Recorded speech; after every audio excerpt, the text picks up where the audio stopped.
तो ये है एक नॉर्मल एप्पल और अब ये बन गया है ये वाला एप्पल, और आप में से बहुत सारे लोग इस एप्पल को भी फेंकना चाहते हैं।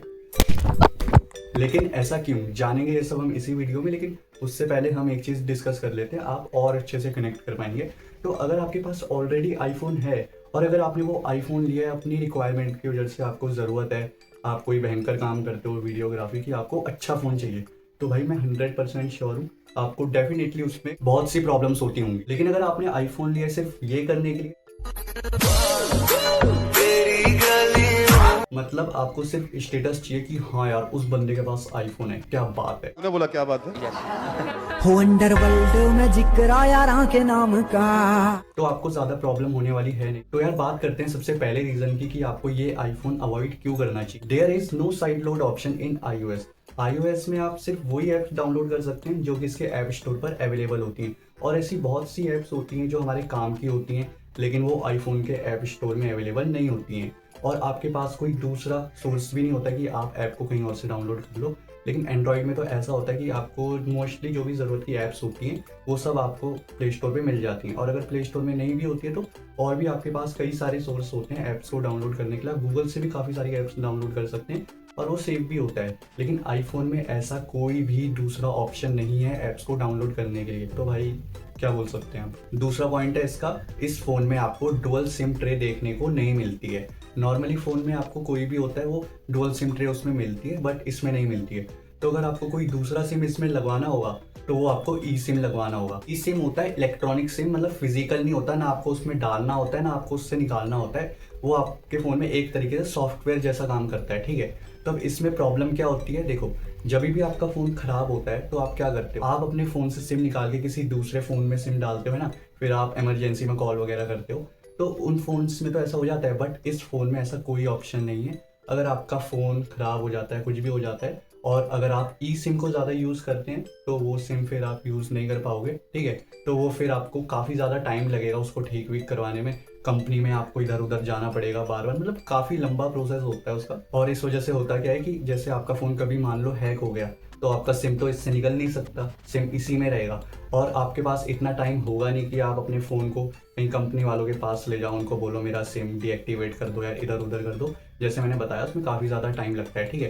तो यार जब ये लोग ई सिम दे रहे थे तो उसके साथ डुअल सिम ट्रे तो देनी चाहिए ना। थर्ड सिम के लिए एक ऑप्शन रख सकते थे कि किसी को ई सिम की ज़रूरत हो तो वो लगा सकते हैं। लेकिन जो भी एंड्रॉयड फ़ोन होते हैं उनमें आपको ऑप्शन मिल जाता है डुअल सिम ट्रे का भी और ई सिम का भी, बट इसमें सिर्फ सिंगल सिम लगता है और एक इलेक्ट्रिक सिम लगता है। आईफोन में आप स्टोरेज को एक्सपेंड नहीं कर सकते हो, लेकिन अगर आपके पास एंड्रॉयड है तो आप उसमें एचडी कार्ड की हेल्प से अपनी स्टोरेज को काफ़ी ज़्यादा एक्सपेंड कर सकते हो। लेकिन आईफोन में आपके पास ऐसा कोई भी ऑप्शन देखने के लिए नहीं मिलता है। अब आईफोन का ना अलग ही हिसाब है। आईफोन में क्या होता है, जैसे आप कोई ऐप डाउनलोड करते हो और सेम ऐप आप एंड्रॉयड में डाउनलोड करते हो तो आप देखोगे दोनों ऐप की स्टोरेज आईफोन में आपको ज़्यादा देखने के लिए मिलेगी। मतलब वो ऐप आईफोन में ज़्यादा स्टोरेज खाएगी और एंड्रॉयड में कम स्टोरेज खाएगी। तो इसलिए आपने देखा होगा बहुत सारे आईफोन वाले रोते रहते हैं ना हमेशा स्टोरेज के लिए। उठा ले रे बाबा, उठा ले। और यार बहुत सी ऐप्स ऐसी होती हैं जो एंड्रॉयड में फ्री होती है प्ले स्टोर पर, बट अगर वो आपको आईफोन में चाहिए तो उसके लिए आपको उनका सब्सक्रिप्शन खरीदना पड़ता है। ये ऐप स्टोर में बहुत बार देखा गया है। और कुछ कुछ ऐप्स ऐसी होती है वो एंड्रॉयड में भी पेड होती हैं और आईफोन में भी पेड होती हैं, बट यहाँ पे भी एक डिफरेंस आ जाता है। जो ऐप आपको एंड्रॉयड में 150 रुपीज़ की मिल रही होगी वो आईफोन में आपको 200 रुपीज़ की मिलती है। ऐसा हर बार नहीं होता है, बट बहुत बार देखा गया है ऐसा होते हुए। और यार कई बार तो ऐसा भी देखा गया है कि सेम प्रोडक्ट फ्लिपकार्ट पर एंड्रॉयड में सस्ता मिलता है, लेकिन अगर आप सेम प्रोडक्ट को सेम फ्लिपकार्ट पर देखोगे आईफोन में तो वो प्रोडक्ट आपको महंगा मिलेगा। आईफोन चलाने वाले अमीर होते हैं ना। रीज़न नंबर 4, भाई ये सबसे घटिया चीज़ है यार आईफोन में, मैं आपको बता रहा हूँ। अगर आप अपने आईफोन के रिसेंट डायलॉग पे जाओगे ना, जहाँ मेन डायलॉग होता है फ़ोन का, तो वो वहाँ पे आपको सारे कॉल्स दिखाएगा जो आपके व्हाट्सअप में आए होंगे, video call, voice call, Instagram में कोई कॉल आएगा, माइक्रोसॉफ्ट टीम में कोई कॉल आएगा, या कहीं पे भी कोई भी कॉल आता है ना टेलीग्राम वगैरह पे, वो सब आपको एक ही जगह पे शो करता है रिसेंट डायलॉग पे, जहाँ से हम नॉर्मली कॉल बैक वगैरह या कॉल करते हैं, जहाँ पे हमारे रिसेंट कॉल दिखते हैं। अब एंड्रॉयड में क्या होता है, एंड्रॉयड में सिर्फ वही फ़ोन दिखते हैं जो नॉर्मल फ़ोन कॉल होते हैं उस जगह पे, है ना। लेकिन आईफोन में सारे दिखते हैं। कोई कॉल आया, आप उसको कॉल बैक करने जा रहे थे नॉर्मल कॉल, वो आपका इंस्टाग्राम कॉल लग गया। तो उसमें पता क्या होता है, आपको ना नीचे दिखाई देता है कि ये इंस्टाग्राम कॉल है, वीडियो कॉल है या कौन सा कॉल है। लेकिन यार आप फ़ोन करने से पहले हर बार नीचे छोटा सा देखोगे थोड़ी ना। वो हमें तो एंड्रॉइड की आदत होती है, सीधा देखा, फ़ोन किया, बस काम बन गया। लेकिन अब इसमें देखना पड़ेगा कि कौन सा फ़ोन है, किसका फ़ोन है, कब आया, वगैरह वगैरह। तो ये छोटी छोटी चीज़ें ना यार बहुत ज़्यादा इरिटेट कर देती है। और एक और दिक्कत इस वजह से होती है कि आईफोन में पहले आपको कॉल हिस्ट्री ज़्यादा लंबी मिलती नहीं है। 100 से 200 कॉल्स ही आप इसमें देख सकते हैं रिसेंट कॉल्स में। एंड्रॉइड में इसकी लिमिट होती है 100 से लेके 500 तक, मतलब 500 रिसेंट कॉल आप देख सकते हैं। बट आईफोन में वो मोस्टली 200 से ज़्यादा नहीं होता है, कहीं कहीं पे तो 100 ही होता है, ठीक है। और यहाँ पे हो क्या रहा है, पहले कॉल हिस्ट्री आपके पास कम है और जो फालतू फालतू कॉल्स हैं वो भी आपको वहीं पे शो कर रहे हैं। तो वो आपकी एक तरीके से वो हिस्ट्री की जगह स्पेस खा रहा है, ठीक है। और अगर आपको देखना होगा कि 1 महीने पहले किसका कॉल आया था तो आप वो भी नहीं देख पाओगे। एंड्रॉइड में तो आप 6-6 महीने पुराना इजीली देख सकते हो, उसमें ज़्यादा दिक्कत नहीं होती है। लेकिन यार आईफोन में ये छोटी छोटी चीज़ें यार बहुत ही ज़्यादा इरिटेट कर देती है। 5th पॉइंट है, इसमें बैक बटन सही से नहीं दिया गया है। कहीं पे वो आपको एरो शो करेगा, कहीं पे वो आपको क्रॉस शो करेगा, कहीं पे वो टॉप राइट में चल जाएगा, कहीं टॉप लेफ्ट में चल जाएगा, कभी नीचे आ जाएगा। इसका कुछ फिक्स नहीं है। एंड्रॉइड में तो सिंपल है, बैक बटन दबाओ, एक स्टेप पीछे चले जाओगे आप, या फिर आप हैंड जेस्टर का यूज़ कर सकते हो, इजीली आपका बैक हो जाता है, सिंपल रहता है उसमें। लेकिन आईफोन में कभी इधर कभी उधर लुका छुपी खेलते रहो आप उसके साथ। रीज़न नंबर 6, ये भी भाई काफ़ी बड़ी प्रॉब्लम है आईफोन में। अगर आपके फ़ोन में 2 सिम है, आप एक सिम से किसी से कॉल पे बात कर रहे हो और अगर कोई आपको दूसरे सिम पे कॉल कर रहा होगा तो भाई आपको पता ही नहीं चलेगा कि आपको कोई कॉल आ भी रहा है। उसके टावर ही बंद हो जाते हैं दूसरे वाले सिम के, जब आप पहले सिम से किसी से कॉल पे बात कर रहे हो। तो ये बहुत दिक्कत होती है, आपको पता ही नहीं चलेगा कि किसी बंदे का कॉल आ रहा है। इनफैक्ट आप कॉल कट करने के बाद भी अगर देखोगे तो तब भी आपको कई बार पता नहीं चलेगा कि इस बंदे ने आपको कॉल भी किया है। तो भाई ये भी काफ़ी बड़ी दिक्कत होती है आईफोन में। और इतना ही नहीं, आपको एक और दिक्कत होती है, अगर आपके फ़ोन में 2 सिम है और दोनों में आपने रिचार्ज कर रहे हैं, सपोज आप कोई लैपटॉप से अपना काम करते हैं तो आप अपने हॉटस्पॉट को ऑन करके अपने लैपटॉप को चलाओगे। अब इसमें होगा क्या, आपका रिचार्ज दोनों सिम में है, लेकिन सपोज आपने अपने सिम 1 का हॉटस्पॉट ऑन कर रखा है और वो आपका नेट खत्म हो गया, आपने लैपटॉप में चलाया, आपका रिचार्ज खत्म हो गया, 1 दिन की लिमिट होती है। तो आप सोचोगे कि मैं अपने सिम 2 से हॉटस्पॉट ऑन करके लैपटॉप को चला लूँ, लेकिन ऐसा नहीं होगा, क्योंकि आईफोन आपको अलाउ नहीं करता कि आप दूसरे सिम का हॉटस्पॉट ऑन करो। आप कितनी भी कोशिश करोगे आपका दूसरे सिम का हॉटस्पॉट ऑन ही नहीं होगा। जो भी आपका फ़ोन में मेन सिम होगा सिर्फ उसी का आप हॉटस्पॉट यूज़ कर सकते हो। तो अगर आपके फ़ोन में दोनों सिम में नेट है, उसके बावजूद आप अपने लैपटॉप को सिर्फ एक ही नेट से चला सकते हो, क्योंकि दूसरे का हॉटस्पॉट ऑन ही नहीं होगा। तो भाई मतलब क्या तुम माल फूक के बनाते हो क्या ऐसे आईफोन यार? मुझे एक बात बताओ। साले का खोपड़ी तोड़ साले का। स्क्रॉलिंग स्क्रीनशॉट नहीं ले सकते हो आप आईफोन में। अगर आपको कोई पेज की फ़ोटो लेनी है, बहुत बड़ा पेज है, तो उसका स्क्रीनशॉट आपको अलग अलग पेज करके लेना पड़ेगा, 4-5 पेज करके। लेकिन सिंगल पेज में आप वो नहीं ले सकते हो। सिर्फ सफारी ब्राउज़र में आप ऐसा कर सकते हो आईफोन में, लेकिन पूरे फ़ोन में और कहीं पर भी आप स्क्रीनशॉट नहीं ले सकते स्क्रॉल करके।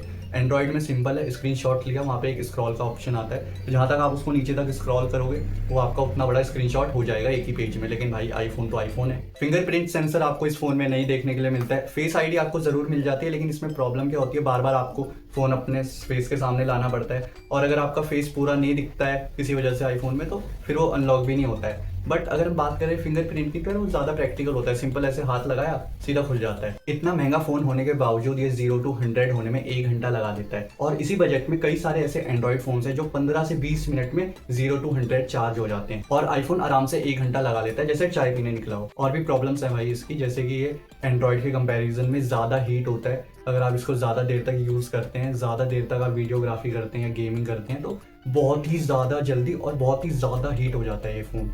लेकिन अगर आप एंड्रॉइड देखोगे तो इसके कंपैरिजन में इतना ज़्यादा हीट नहीं होता है। ऊपर से आईफोन की बैटरी भी आपको छोटी मिलती है, 3000 mAh से लेके 4500 mAh की आपको बैटरी मिलती है आईफोन में। लेकिन अगर आप एंड्रॉइड की देखेंगे तो एंड्रॉइड में आपको 4000 mAh से लेके 6000 mAh की बैटरी देखने के लिए मिलती है। एक तो आईफोन में आपकी बैटरी ऑलरेडी कम है, ऊपर से आपका फोन ज्यादा हीट करेगा, तो भाई आपकी बैटरी बहुत ही ज्यादा जल्दी ड्रेन होती है आईफोन में। फिर रिफ्रेश रेट आपको सिर्फ 60 हर्ट्ज का मिलता है। अगर आप सिर्फ प्रो मॉडल लेंगे तो उसमें आपको 120 हर्ट्ज रिफ्रेश रेट मिलेगा, बट नॉन प्रो मॉडल्स में सिर्फ 60 हर्ट्ज ही मिलेगा। लेकिन अगर आप बहुत सारे बजट एंड्रॉइड भी देखेंगे तो उनमें आपको 120 हर्ट्ज का रिफ्रेश रेट मिल जाता है। रिवर्स चार्जिंग का आपको कोई ऑप्शन नहीं दिया गया आईफोन में। अगर आपको अपने फ़ोन से कोई दूसरा फ़ोन या ईयरबड चार्ज करना होगा तो आप नहीं कर सकते हैं। एंड्रॉइड में होता है, बट आईफोन में भाई खास है यार आईफोन से आप कैसे उम्मीद कर सकते हैं कि इसमें ये भी होगा वो भी होगा। IPhone is a brand, iPhone में सिर्फ आपको वो कटा हुआ एप्पल मिलता है, इसलिए आईफोन बिकता है। गजब बेइज्जती है। इनोवेशन बहुत कम है आईफोन की। जो फीचर्स एंड्रॉइड में आपको 3-4 साल पहले ही मिल जाते थे, आईफोन में वो 3-4 साल बाद देखने को मिले हैं। Example, high resolution camera, fast charge and periscope zoom. Multitasking आप इसमें नहीं कर सकते हो। अगर आपकी कोई एक ऐप ओपन है तो बैकग्राउंड में कोई दूसरी ऐप नहीं चलेगी। जैसे मैं वीडियो बनाता हूँ, ठीक है, मैंने एडिट करी वीडियो, उसको मैंने रेंडर होने पे लगा दिया, तो जितनी देर में वो रेंडर होगा ना, मैं अगर उसको हटाऊंगा, दूसरा कुछ मैं ऐप खोलूंगा, तो भाई वो मेरी वीडियो रेंडर ही नहीं होगी। और ऐसा हर चीज़ में होता है। आईफोन में अगर आप कोई एक ऐप को यूज़ कर रहे हो तो बैकग्राउंड में कोई दूसरी ऐप यूज़ नहीं कर सकते हो। और बहुत से लोग आईफोन लेते हैं मल्टीटास्किंग सोचे कि परफॉर्मेंस बहुत बढ़िया है, लेकिन भाई फ़ायदा क्या है जब आप उसमें एक ही ऐप चला सकते हो एक बार में, है ना। एक और जो इंपॉर्टेंट चीज़ होती है जिस वजह से लोग आईफोन को लेते हैं वो होता है इसका कैमरा। तो अगर मैं आईफोन के कैमरा की बात करूँ तो वो एक्चुअली में अच्छे होते हैं। अगर आप ऐसी वीडियोस बना रहे हैं कि आपको उसमें शो करना है कि नेचुरल लाइट है, कोई नेचुरल कलर उसमें अच्छे से दिखें, उसके लिए आईफोन भाई बहुत अच्छा है। बट अगर आप ऐसी वीडियोस बनाते हैं कि उसमें आपको जूम करके दिखाना है चीज़ों को, तो उसके लिए फिर कोई दूसरा ऑप्शन सही रहेगा, क्योंकि आईफोन में आपको सिर्फ 2x और 3x का जूम मिलता है, लेकिन उससे ज़्यादा अगर आपको जूम करना है तो फिर कोई दूसरा फ़ोन आपके लिए ज़्यादा बेटर रहेगा। एक ये कैमरा ही है जिस वजह से आईफोन थोड़ा सा आगे है और चीज़ों से, बाकी तो भाई इस फ़ोन में कुछ ऐसा खास है नहीं। और बहुत सारे लोग बोलते हैं भाई एंड्रॉयड इतना हैंग होता है, आईफोन कभी हैंग नहीं होता। तो भाई आप लोग अगर 15,000 20,000 के एंड्रॉयड से कंपेयर करोगे आईफोन को, मतलब आईफोन आपका आता है 50,000 60,000 70,000, अगर आप 15-20,000 के फ़ोन को कंपेयर करोगे 70,000 के फ़ोन के साथ, तो भाई ये क्या अन्याय हुआ यार। आप कभी 50-60,000 का एंड्रॉयड चला के तो देखो, फिर आप कंपेयर करो आईफोन को एंड्रॉयड के साथ, आपको खुद पता चलेगा कि दोनों फ़ोन्स में कितना ज़्यादा डिफरेंस है।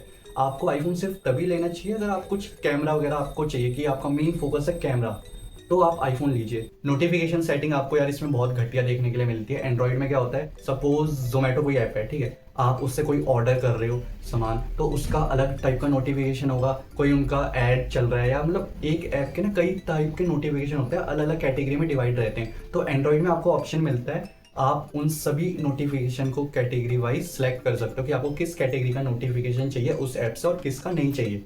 तो आप ऐसे में सारे नोटिफिकेशन ऑफ कर दो और सिर्फ एक कैटेगरी का नोटिफिकेशन ऑन रखो जो कि वो ऑर्डर वाला होगा। लेकिन आईफोन में ऐसा कुछ नहीं होता है। आईफोन में सिर्फ आपको 2 ऑप्शन मिलते हैं, या तो आप नोटिफिकेशन पूरा ही बंद कर दो या पूरा ही खोल लो। ये कैटेगरी वाइज आपको ऑप्शन देखने के लिए नहीं मिलता। और यार अगर आप डेली यूज़ में अपने फ़ोन को देखेंगे तो ये भी एक काफ़ी बड़ा फीचर होता है फ़ोन का। अगर आपको गेमिंग के लिए फ़ोन चाहिए तो भाई आईफोन अच्छा ऑप्शन नहीं रहेगा, बिकॉज लो रिफ्रेश रेट मिलता है, हीट जल्दी होता है। गेमिंग के लिए कोई अलग से इंडिकेटेड कूलिंग सिस्टम आपको इसमें नहीं दिया गया है जैसा कि एंड्रॉइड में होता है। तो गेमिंग के लिए तो फिर यार आईफोन लोग लेते भी नहीं है वैसे, बट अगर आप गेमिंग के चक्कर में आईफोन लेने का सोच रहे थे तो ऐसा मत करना, ठीक है।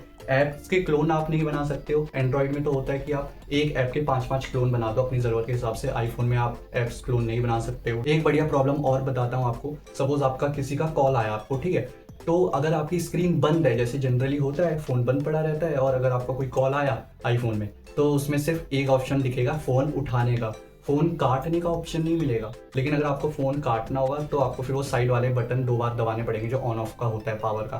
तो ऐसा मुझे पहले पता नहीं था, मुझे बाद में पता चला भाई ऐसा। वो एक दिन एक्सीडेंटली दब गया, तब पता चला कि हाँ भाई यहाँ से डबल टैप करने से फ़ोन कट होता है। लेकिन ऐसा कोई उसमें स्क्रीन में नहीं दिखता है। लेकिन अगर आपका फ़ोन ऑन है, आप फ़ोन चला रहे हैं, उस टाइम कोई कॉल आया तो आपको वहाँ पे 2 ऑप्शन देखने को मिल जाएंगे, एक फ़ोन पिकअप का और एक फ़ोन कट करने का।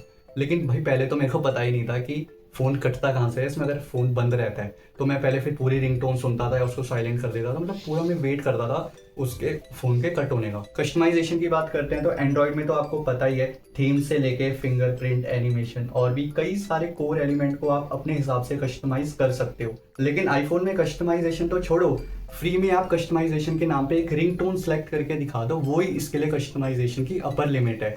आप इसमें थीम वगैरह तो छोड़ो, एक रिंगटोन भी भाई आप इजीली सेलेक्ट नहीं कर पाओगे। एक कर सकते हो लेकिन उसके लिए भी भाई काफ़ी लंबी लंबी चीज़ें, काफ़ी मतलब अजीबी चीज़ें होती हैं यार आईफोन में।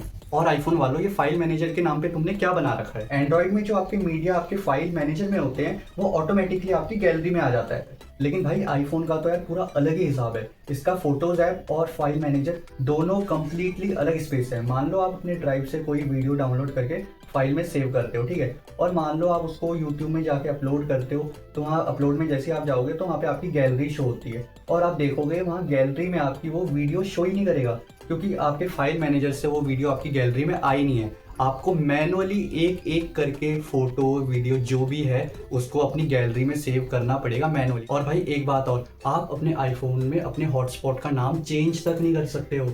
आपका जो डिफ़ॉल्ट नेम रहता है डिवाइस का हॉटस्पॉट में सिर्फ वही रहता है, आप उसको कभी भी चेंज नहीं कर सकते हो अपने हिसाब से। चलो अब टाइपिंग की बात करते हैं। ये एक्सपीरियंस भी आपको आईफोन में काफ़ी पुअर लगेगा। एप्पल कीबोर्ड का जेस्चर टाइपिंग एंड्रॉइड या गूगल के कीबोर्ड के आसपास भी नहीं है, और अगर आप गूगल कीबोर्ड डाउनलोड कर भी लोगे तो तब भी वो सही से काम नहीं करेगा आपके आईफोन में। और अगर आप व्हाट्सअप बहुत ज़्यादा यूज़ करते हैं तो डेली यूज़ में आपको व्हाट्सअप में भी काफ़ी प्रॉब्लम आएगी। आप चैट या मैसेज को ईजिली सेलेक्ट नहीं कर पाओगे, एक साथ कर सकते हो लेकिन थोड़ा अलग सिस्टम है आईफोन का। तो यार आईफोन की ये तो कुछ ही प्रॉब्लम्स है जो मैंने इस वीडियो में आपको बताई हैं। इसके अलावा और भी काफ़ी सारी प्रॉब्लम्स है। अगर मैं पूरा बनाने लगा ना भाई 1 घंटे से ज़्यादा की वीडियो बन जाएगी आईफोन की प्रॉब्लम्स के ऊपर, ठीक है। Overall iPhone is not a value for money product, ठीक है। बाकी अगर आपका कोई डाउट है तो आप कमेंट कर सकते हैं, और अगर आपको ये वीडियो अच्छी लगी हो तो वीडियो को लाइक और चैनल को सब्सक्राइब ज़रूर कीजिए। और अगर कोई आईफोन लवर इस वीडियो से हर्ट हुआ हो तो यार वीडियो लाइक कर देना आप लोग भी, ठीक है। बाकी मिलते हैं अगली वीडियो में। Thanks for watching.